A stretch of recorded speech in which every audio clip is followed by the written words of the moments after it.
Thank you so much, Samuel. Such an honor, privilege, pleasure to have you on this podcast. How are you doing, sir? Thank you, Gaurav. It's always a pleasure talking to you. I'm doing well. Thank you. Yeah. Just curious, should I call you Air Vice Marshal or just Samuel would go? Samuel is fine, perfectly. Yeah. While I was going through the kind of work that you have done, the way you have served the country, the kind of expeditions that you have gone through, I was so fascinated and inspired by just going through your um, list of accomplishments that you have done. Would love to understand, sir. Uh, what was that moment when you decided to be a part of the Indian Armed Forces? Unlike a lot of others, I didn't have too much exposure to the defense services when I was young. In fact, if you look at my family, right, for many generations, there's nobody who's even vaguely connected with the defense. Uh, and so when I went through my education, I was preparing to do my engineering and medicine, just like everyone else. At that time, these were the two main disciplines, and everyone sought to do them. But I was always interested in the outdoors. And when I heard about the military training, some of my colleagues went and joined the National Defense Academy. And I was quite fascinated by by their description of the academy and life there. And I was drawn towards that actually while I was actually preparing to give my IIT exams. And when I went through the initial entrance exam and I was called for the interview, I immediately made a decision that I would like to join the defense. And that's how I happened to come into the defense forces and join them. Wow. And how was the journey of going through the training, going through the rigor, writing exams, and then getting through it? How was that experience? If you can just share for the benefit of the people who might not be aware of that. Yeah, it is a fairly intense selection process for the National Defense Academy. I went through the National Defense Academy. Of course, there are more than one way of joining the defense forces. You can join even after doing a degree. But I joined the National Defense Academy after I finished my 12th standard. That's immediately after my school education. I basically felt that joining the defense would be bigger than just something ordinary to do. And I expected that it would be an exciting experience. And as it turned out, now when I look back at my career, I don't think I could have been more right in what I thought, because it was probably the most exciting career, far more than even I could have imagined at that time. The selection process itself is quite intense. I didn't have the benefit of going through coaching classes like many people do nowadays, but I think I just was myself, and they found that I was suitable. So I'm happy that I was able to join at that time. Yeah, yeah. And just curious, what does it mean to wear that uniform and serving the nation? How does that feel? Yeah, it was for the Navy. For the Air Force, it was khaki when I joined. After a few years, it changed over to the blue uniform. The Air Force now wears a blue uniform. Wearing a uniform itself is a matter of great pride. It actually fills you with a lot of pride wearing a uniform. And that's because of the way you are trained. You always feel very proud. When I was in service, I was extremely proud to wear that uniform. And now that I have finished my service career and I look back, I'm still proud that I was a part of the service for almost 40 years. And I think the whole concept of being proud of your uniform is a matter of the training itself. You're trained to be proud of what you're doing, proud of serving the country, proud of, if necessary, giving your life for the country also. The whole training process itself and life in service, the whole camaraderie and the environment in which everyone does its jobs with a lot of professionalism instills a lot of pride in you. And that's what it feels to wear the uniform always. Yeah. As you said, at times you might have to give your life to that. And I've just loved all our interactions. I still remember one of our conversations where you mentioned that commercial flying and flying for the armed forces are two different things. And I still remember, in your words, it is very different experience and it exposes you to different perspectives, especially when you're flying solo. Tell me about that. What does that mean? When I joined the Air Force, I didn't know anything about flying. In fact, at that time, when I joined the service, I was probably 17 years old and I had never flown even in a commercial aircraft. Because at that time, it was something which is not very common, flying in a civil airliner also. And so I had never been in an aircraft till I actually started flying in the Air Force. And flying is a completely immersive activity.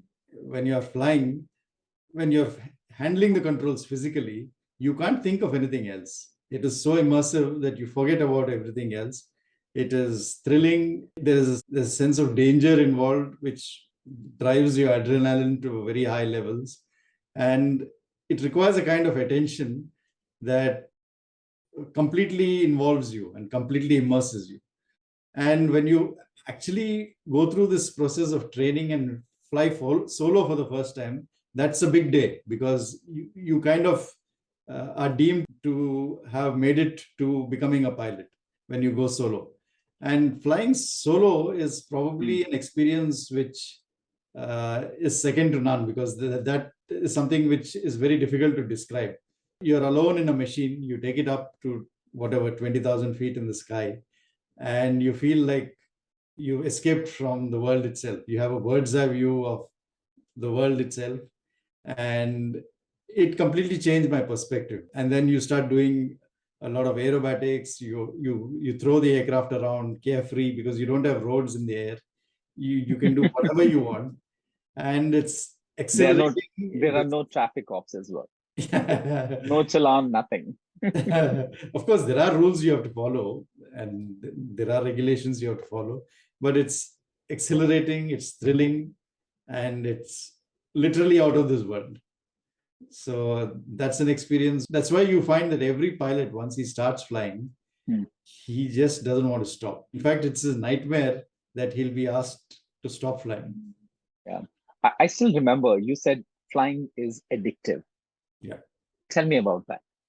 What's so about flying that, as you mentioned, there's no experience like that?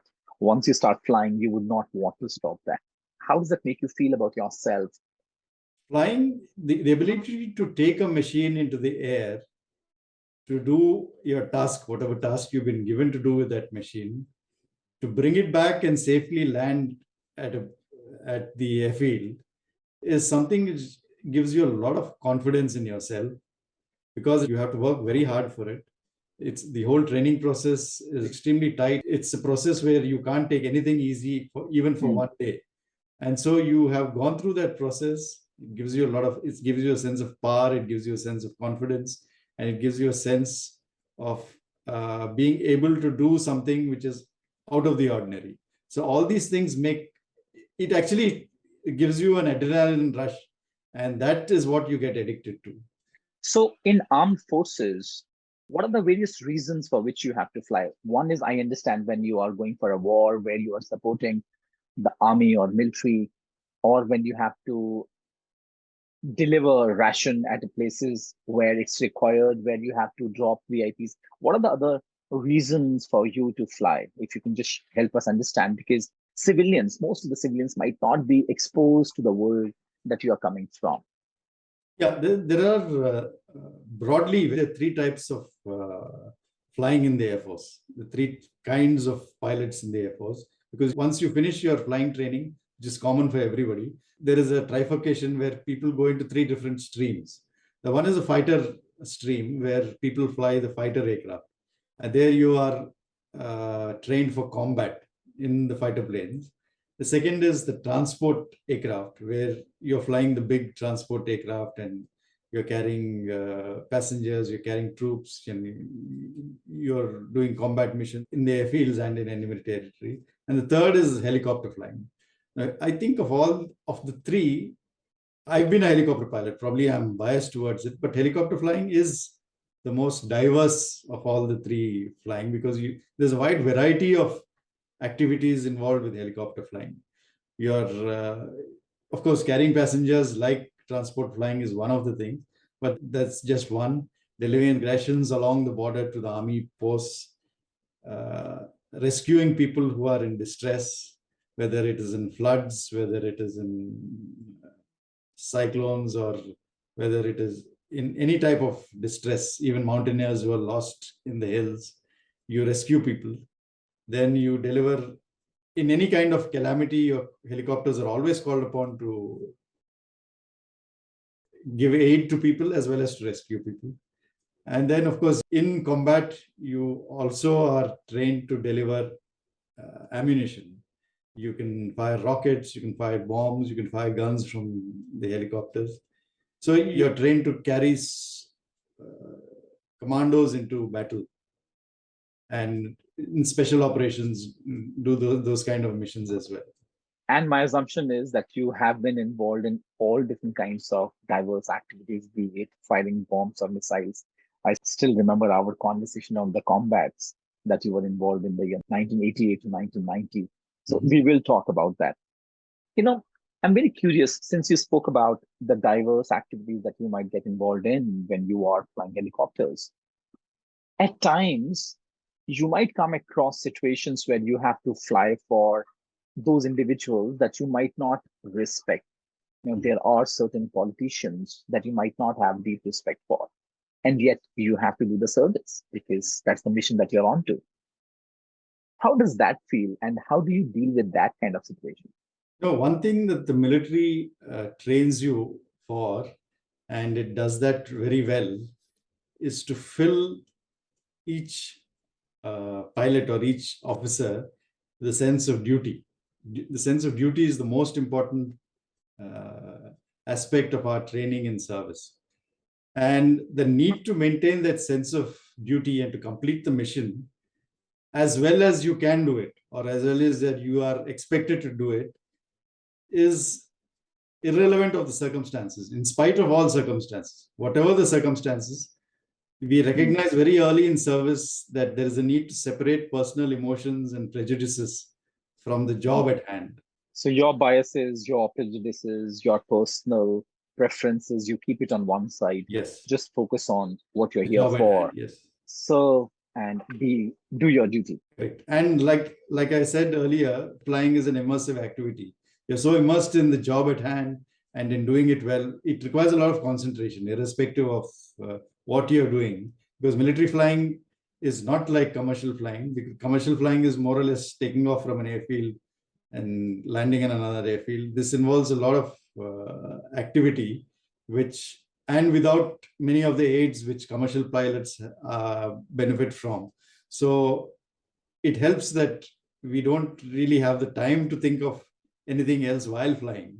So we just do our job, we're trained for that, and we respect the people in authority. We have respect for this. I have respect for the service I work for the system that has trained me to do my job. I respect the authority of the person who's given me that task, and I will never let them down because that's what I've been trained to do. I don't find any contradiction in that, actually. Thank you for sharing that.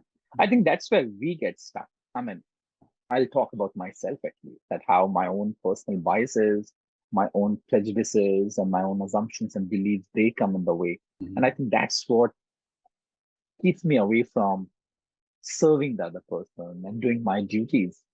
And that's one thing that I'm working on. Samuel, as a pilot in the Indian Air Force, you flew extensively all over the country. And on several expeditions, and I still remember you spoke about in the peacemaking force in Sri Lanka, it was in the year 1988, if my memory supports me. And when you spoke about the LTTE Liberation Tigers of Tamil Elam, what do you think? How was that experience for you? And you spoke about the moment when you realized that's a rebirth for you. Tell me about that. What was the moment? How did you manage to deal with that?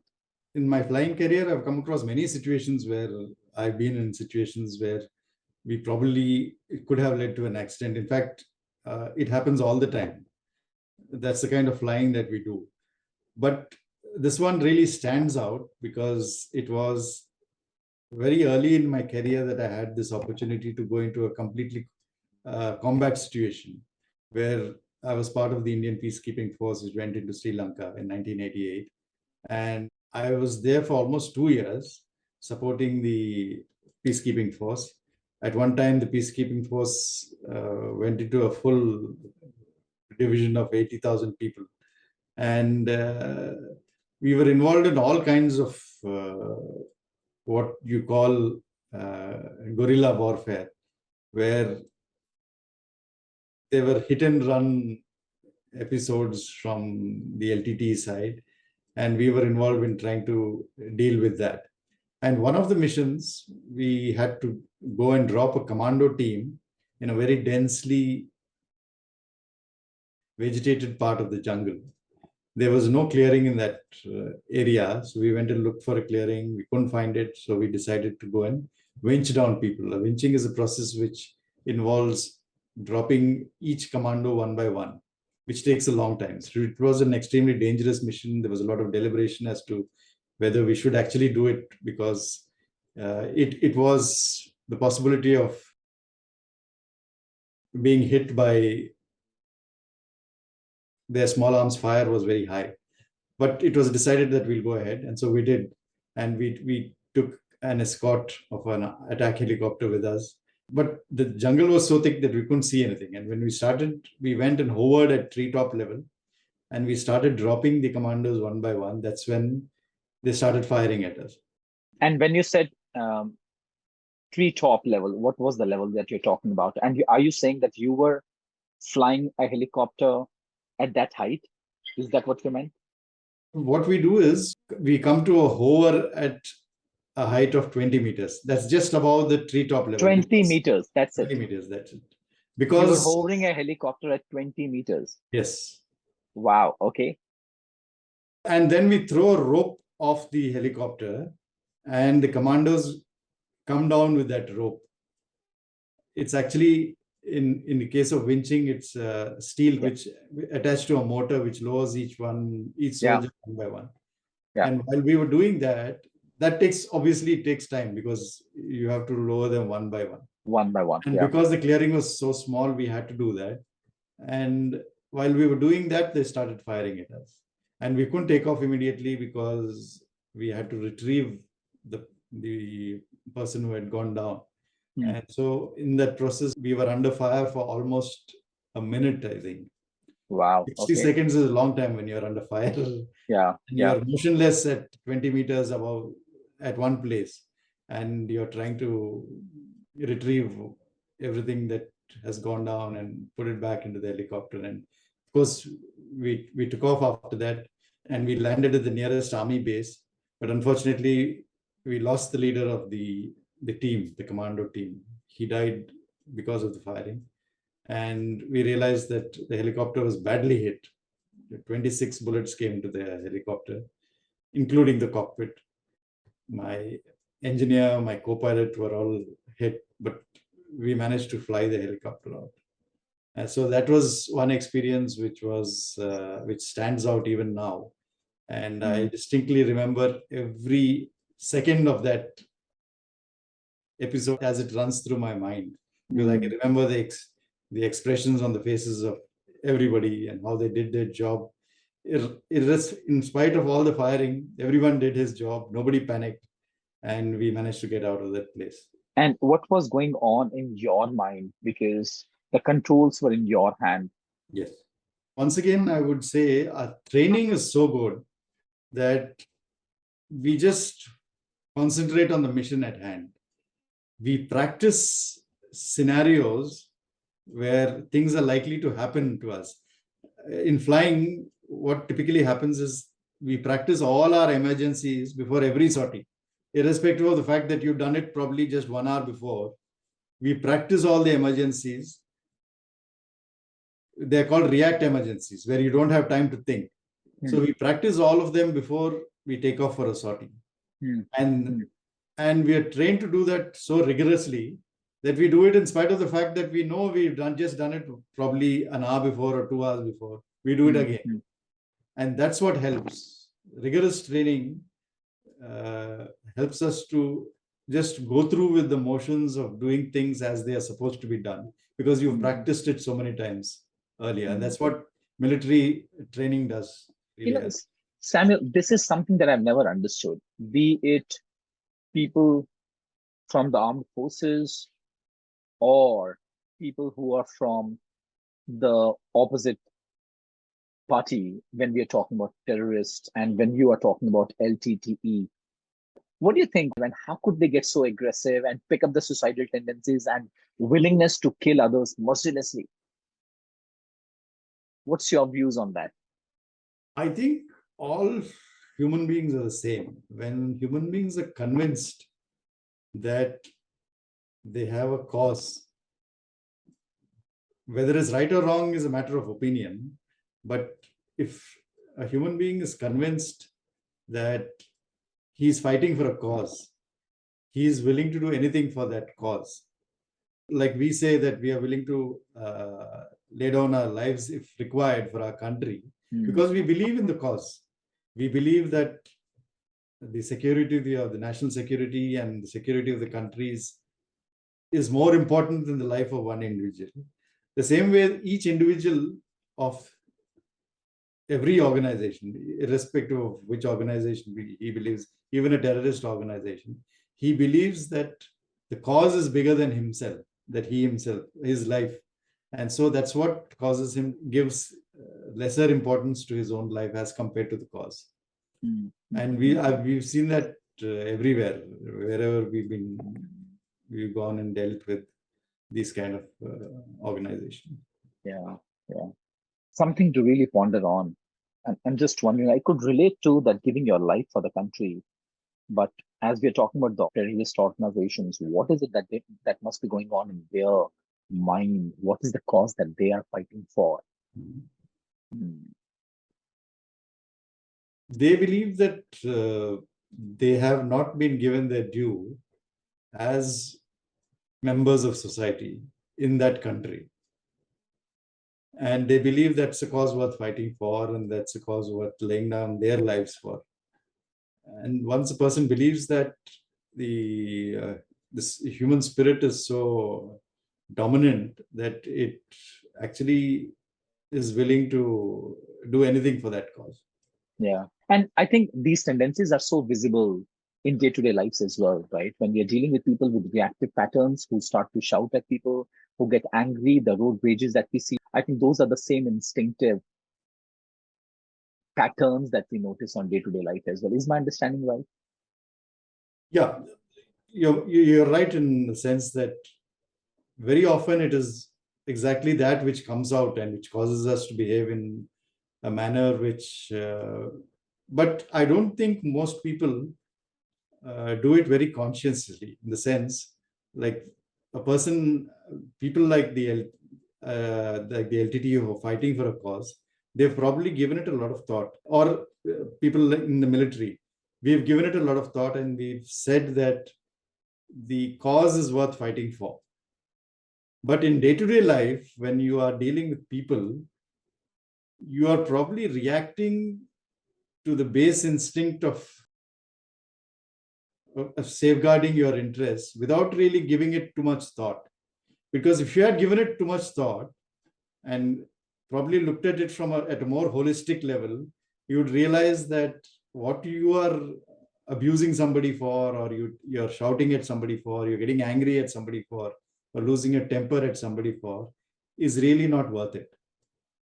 If you look at it a little more holistically, if you are able to go to a higher level and look at life a little more holistically, you'll realize that these small things don't matter and you won't lose your temper as often as you do.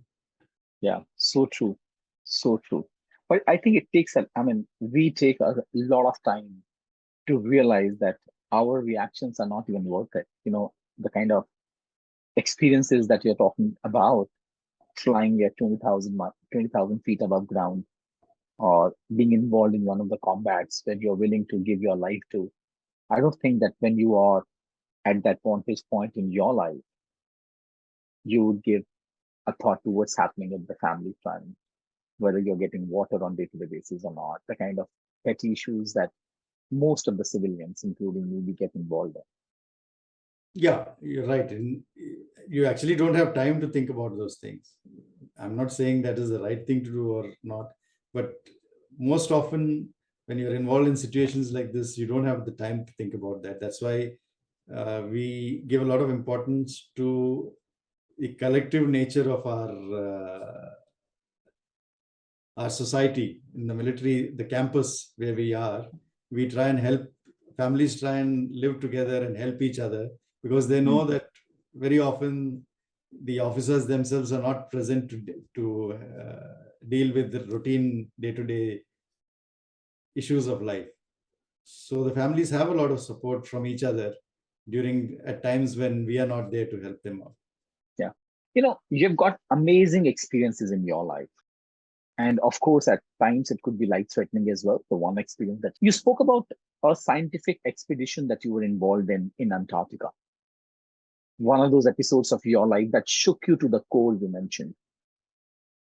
Tell me about that expedition, and what was it about that expedition in Antarctica that shook you to the core? Yeah, I always talk about my Antarctic expedition experience as the high point of my life, because it gave me a very different perspective of the world itself. See, this was a scientific expedition in which we took two helicopters to transport the scientists and their equipment to and from the ship to the base. So we landed our helicopters on the ship. The ship sailed out to Antarctica. We reached there after about a month, 25 days, and then we started flying there. And nobody knew what to expect, because Antarctica is a place where very few people have gone. Of course, you would hear accounts of people who have gone there earlier, but it's very difficult to imagine exactly how Antarctica was. One day you get up in the morning and it's like a fairy tale. The whole world is turned white. And the whole atmosphere is so pure and unpolluted. Visibility is almost unlimited. The air, you feel so fresh, and you actually feel very healthy there. And that's when you realize that possibly that all the things that you're so bothered about, what you consider to be technological advancement, and yes, which humanity is so proud of, has it actually made a difference to the world? Has it made it a more beautiful place, or has it made it just comfortable for us without making it more beautiful? The earth as it was, Antarctica is a place, it's called the last wilderness. It's a place which has remained untouched largely remained untouched by till now human hands till now. And so you see the earth as it was probably in the beginning, when there were no human beings to muck around with it. And you realize that it must have been far more beautiful when it was untouched by humans. And that causes you to actually think a lot about life itself, all the things that you feel are very important in our lives. We tend to feel that the gathering of material possessions is so important for us. Actually, I don't know, if you look at the larger picture of the world as it is, how we form a part of the world, we are part of nature, and what we are doing to nature is probably actually making it less beautiful and destroying it, rather than enhancing nature and the beauty of nature. So true, so true. I've seen Antarctica only in the pictures. As I was asking you, it's so pure, it's so white, dazzling, shining. And do you have penguins there as well? Did you come across any penguins? That's a silly, stupid question. I know I'm asking.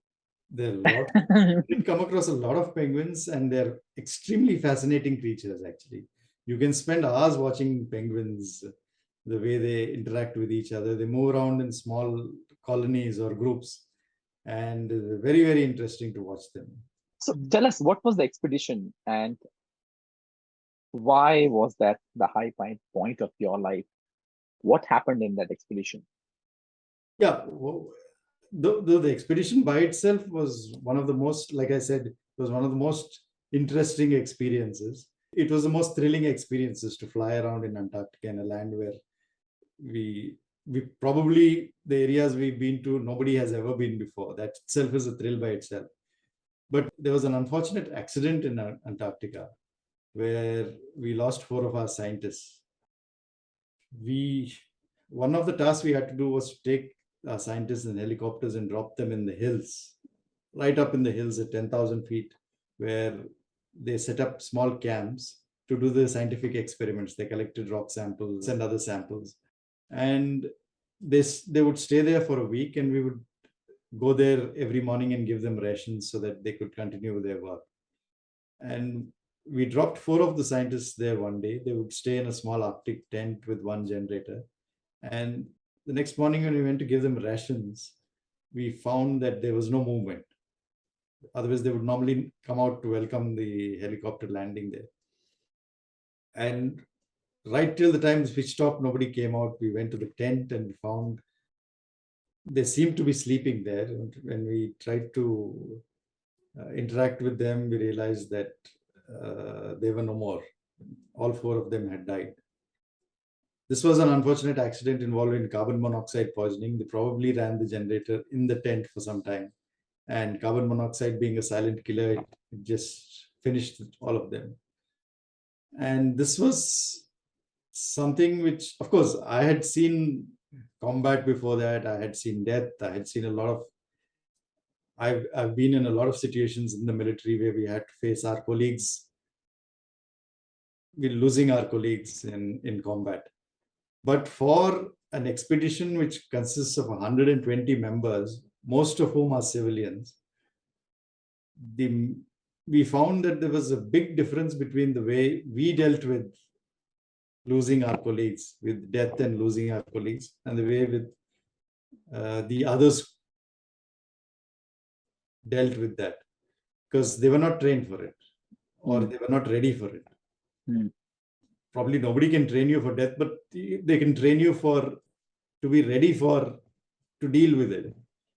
And that made a huge difference. And what we observed was that the scientific part of the expedition almost collapsed at that point. And it was only with the help of the military personnel that they slowly could come back and we could continue the expedition. It gave me a realization as to how good the military is in what it does in training us to deal with situations in which the mission is the most important thing. We continue with the mission in spite of what happens. There will be unfortunate instances like this, but we always continue with the mission. And we do it very often in honor of those who we lost. Yeah. So in your squadron, what I understand is it's a team of 25 pilots, which are under one commanding officer. When you lose somebody who's a part of your family, somebody who's a part of your unit, how do you deal with that? What does death mean to you in that context? A helicopter unit or any flying unit is a very closely knit family, actually. We have to build up the kind of camaraderie and brotherhood among ourselves, because we have to watch out for each other in combat. We go into combat together. We have to watch out for each other. We are dependent on each other for our lives, not just for the mission. And so we develop a very close bonding between the members of that unit, including the families, because the families are also dependent on us and the other families when we are away. And so we build up a very close rapport with members of, and we are all like one family. And so when we lose a member of the family, it hits everyone hard. There is no doubt about it. We are also human beings, finally. The fact that we are trained in the military does not make us less of a human. We have to deal with grief the same way everybody else deals with grief.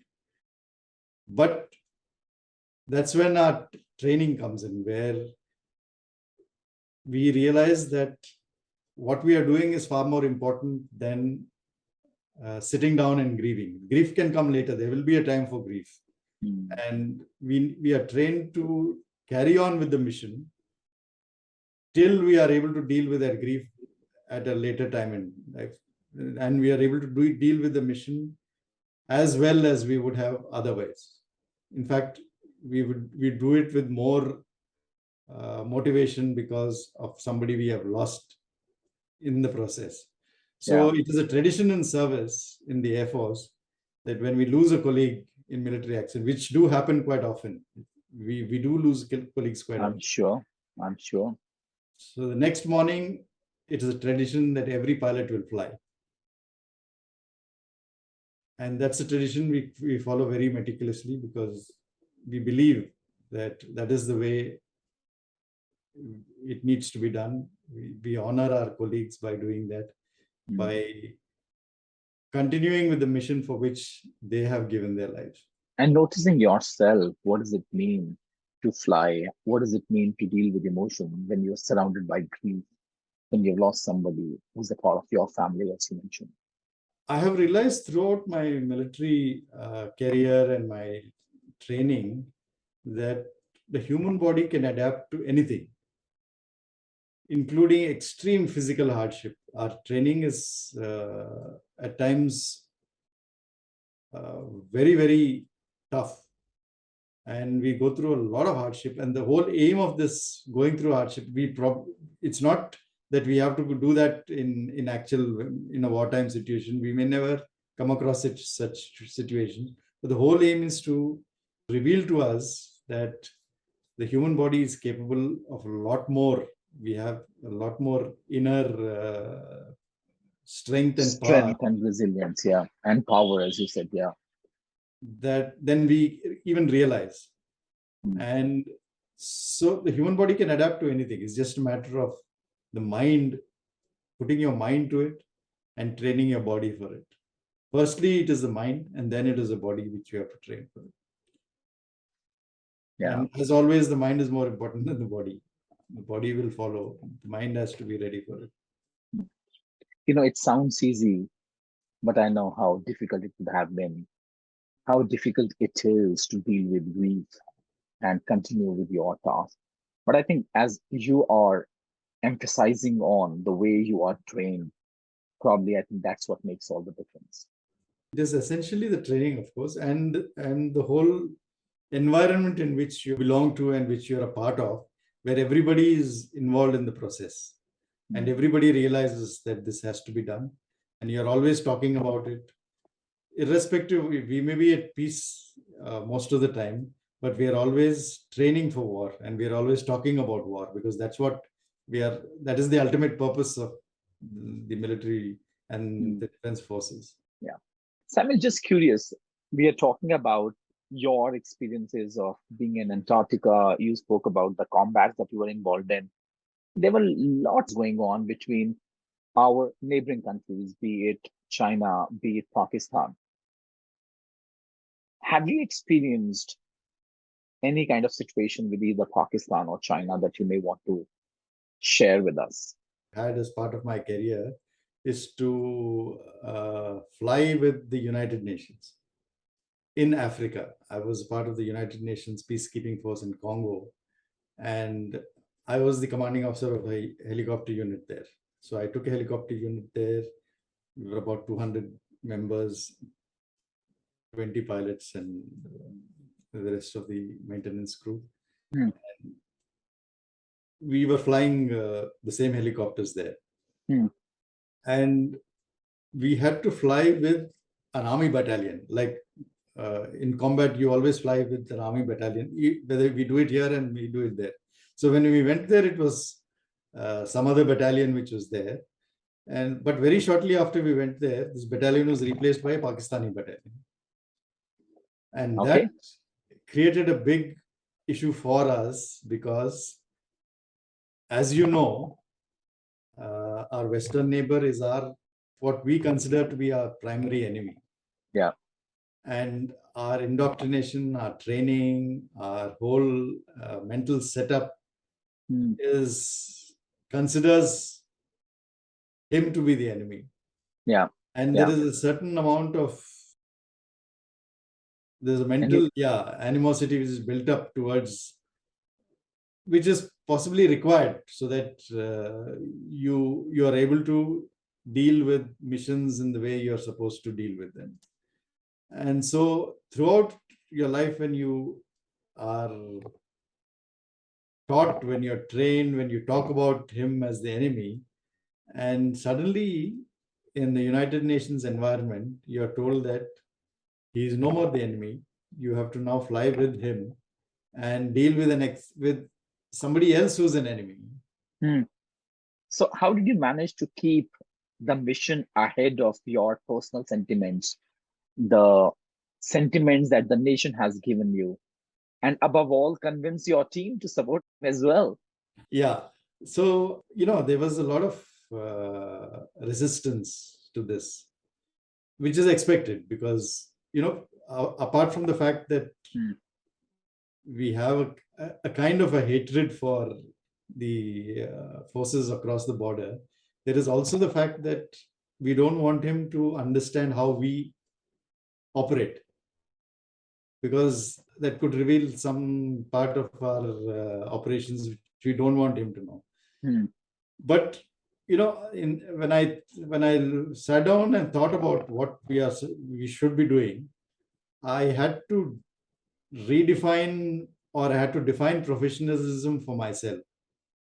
And the way I did it was that I consider professionalism to be the ability to use all my skill and expertise that I have gathered over the years and years of training to achieve the aims of the organization. So In the that aim of moment. the organization is the most important thing. And that aim can change over a period of time. It's not that the aim has to remain the same. There was an aim when we were in India. When we are in country, we are operating here, the organization gave us an aim. When we are operating in Africa, the aim changed. They said you will now follow what the UN tells you to do. The aim of the UN becomes our aim now, which is the aim of the country also, because the country has sent us there. And so when the aim changes, we need to adapt to it. And that's what we're trained for. That's what is professionalism. Yeah, yeah. So we have to keep our emotions and passions aside. And I realized that we had to do that and stand up to what the country sent us there to do. As I'm just listening to you, Samuel, the image which is coming to me is the image of a saint soldier, a soldier who's willing to pull the sword in service of others and to serve the country and to serve the mission. And what you're talking about is, how can I keep my emotions on one side? How can I keep my biases on one side? How can I keep the hatred and the animosity that I've been building for so many years on one side? How is it possible? This, what you're talking about, is the trait of a sage. It's a trait of a saint. And there you are fighting against a company. I mean, how do you get that kind of inner strength? That's again, the way I did it was to uh, consider professionalism to be a job. I mean, it is a task which is given to me, and a good professional is one who does that competently and without allowing his emotions to get in the way. That's what I consider to be competence and professionalism. And so, if I consider myself to be a good professional, I will listen to the aims of the organization, what the authorities are asking Mm. me to do, Yeah. and I will be able to do that irrespective of my personal feelings and my personal emotions and my personal biases towards the people who have to work with me. Samuel, now you're working in an organization. You are you hold a senior position in one of the MNCs in the country. Mhm. And picking up the thread that you just spoke about, that how can I hold the competence and the traits of a professional in the organization? What do you see are the similarities or differences that you have noticed by being a part of the armed forces and now you're being a part of one of the MNCs? I think all human beings are the same. It's just that you mature in a certain way depending on your experiences in life. And I believe that in the military, you mature faster because you are put through to a lot of experiences at a very young stage in life, possibly much more, with more stakes in, at more, the stakes are much higher in the military. Sometimes your life is at stake. The country's honor is at stake, like it happened in many situations.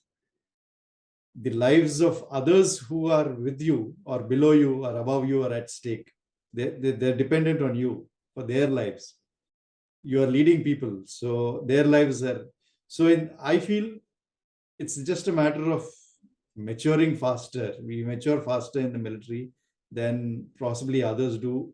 They are dealing with situations where the stakes are not so high. But otherwise, I firmly believe that all human beings are the same. My experiences in the military have given me more respect for human life Mm. as I went through my career. Yeah. And perhaps I've realized faster than others that what is important in life. It's not wealth or fame. It's respect for each other. It's honesty, Mm. integrity, kindness. These are the things which are more important than just Yeah. material Yeah. possessions and wealth and things. I feel it's just that the stakes are much higher in the military, and as a practice and as a discipline, we lead from the front in the military. Officers who are leaders always lead from the front. We believe that we need to look after, our primary duty is towards the mission, and to look after this. The second is towards the people we lead, and the third is for our own safety. And that's been the motto of the military everywhere. Mm. It may Mm. not Mm. be Mm. necessary in the corporate sector and civil world. This is a principle which, or a doctrine we follow in the military because it's necessary in the military. It may not be necessary in the. So I'm not trying to judge anybody. I'm not saying this is right or this is wrong. Yeah. Yeah. The environment is different. The situation is different. Mm. And so I'm sure everyone does what is right for his or Mm. her own organization. Yeah. It's just a little different. That's all. Otherwise, all Yeah. human beings are Yeah. the Yeah. same. Yeah. The values are the Yeah. same. Yeah. Thank you, Samuel. Thank you so much. And here's my last question. If you were to give a piece of advice to your younger self, Mhm. what advice would you offer? I would definitely, if I had to live my life all over again, I don't think I would do anything differently. I would go through it exactly the same way that I did, because it's been an experience that I would not trade for anything else. It's been a wonderful experience being in the military. It's not been easy, but it's something which I cherish, and I would not want to exchange for anything else. If you're asking me about what would I would advise people, is that I think everyone has to work out for himself what is good for him. It's not necessary that the defense forces are good for everyone. It depends on your temperament, it depends on your bent of mind, it depends on your personality as to whether you will enjoy your life in the military or not. The military has different demands as compared to the corporate sector or any other discipline in life. So it's not something which would probably suit everyone. It depends on your nature. That's the advice I would give for many of the college students who come and ask me, should I join the defense forces? There is no clear yes or no answer for that. I said you have to work it out for yourself, depending on your what you want in life. And Yeah. of course, it's not easy to, at a young age, to decide what you want in life, but that's something you have to go through. Yeah. Yeah. Yeah. Thank you so much. Such a pleasure having you at the podcast. Such a pleasure and honor listening to your experiences. And these experiences, I'm sure very few people are there. Very few individuals are there who get an opportunity to serve the nation directly the way you did it, Samuel.